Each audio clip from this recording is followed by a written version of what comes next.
The unprecedented protests in Iran show no signs of abating. This comes amid brutal crackdown from the Iranian forces. Now, for the first time, there is an admission from the Iranian state that over 300 people were killed in the protests, which began over 2 months ago. Let's take a closer look.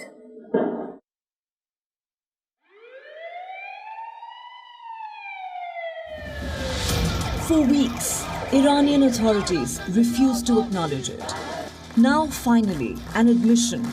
The Islamic Republic says over 300 people have been killed in the raging protests across Iran since the middle of September. The protests, not seen in Iran since the fall of the Shah in 1979, were triggered by the death of 22-year-old Kurdish Iranian woman Mahsa Amini in the custody of Iran's morality police. She was arrested for allegedly violating Iran's strict dress code for women. As the protests gathered steam, so did the regime's brutal crackdown against what it labels as riots instigated by foreign enemies. The death toll includes protesters as well as dozens of police personnel and Iranian Revolutionary Guard Corps or IRGC militia who have been killed in violent clashes with demonstrators. According to the Oslo-based non-government group Iran Human Rights, at least 400 people have been killed in the suppression of protests in Iran.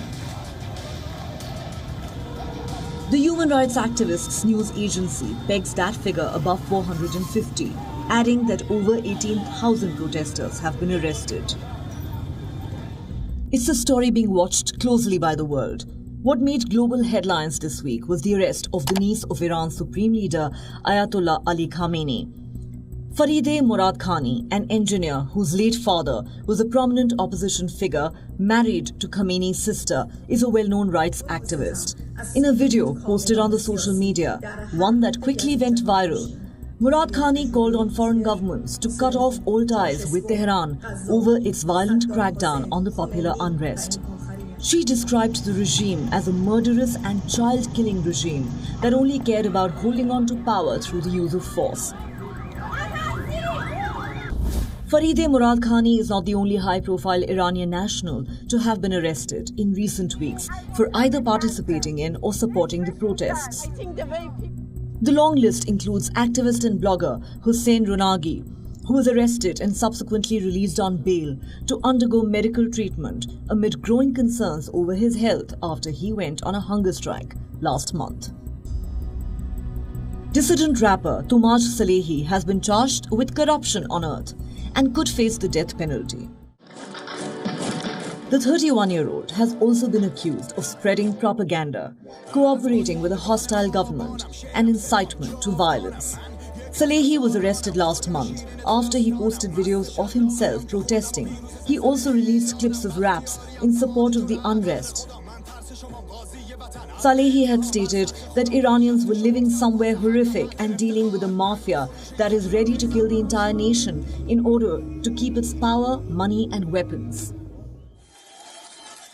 In a chilling move, Iran's judiciary has announced that 6 unnamed people arrested in connection with the protests have been sentenced to death after being convicted of enmity against God or corruption on earth. At least 15 others have been charged with capital offences. These include the Kurdish rapper Saman Yassin, popular actress Hengame Ghaziani, reformist and former parliamentarian Parvaneh Salashori. Former international footballer Voria Ghaffori is also on the list. Ghaziani was arrested after she posted a video of herself appearing in public without a hijab. Her fellow actress Katayun Riahi was arrested at the same time after releasing a similar video. Star footballer Voria Ghaffori, who's of Kurdish origins, was arrested on charges of having tarnished the reputation of the national team and spreading propaganda against Iran. He had recently expressed his support to Iranian Kurds, telling the authorities in Iran to stop killing them. And let's not forget what happened ahead of Iran's opening game against England at the FIFA World Cup in Qatar. The Iranian football team pulled off an act of courage as they refused to sing the national anthem in solidarity with the protesters back home. 11 players stood shoulder to shoulder, sending out a message of protest without uttering a word. On the biggest stage in the world, it was a gesture that drew global applause.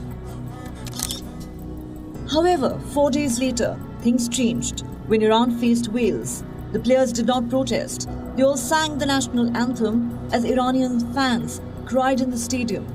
Reports say the players were forced to do this.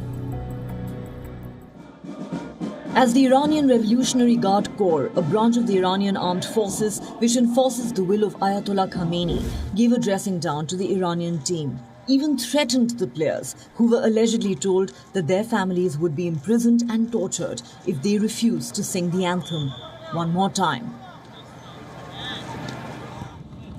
Reports also suggest that dozens of officers from the IRGC have been drafted to monitor the players to ensure that they don't mingle outside their squad or meet foreign players.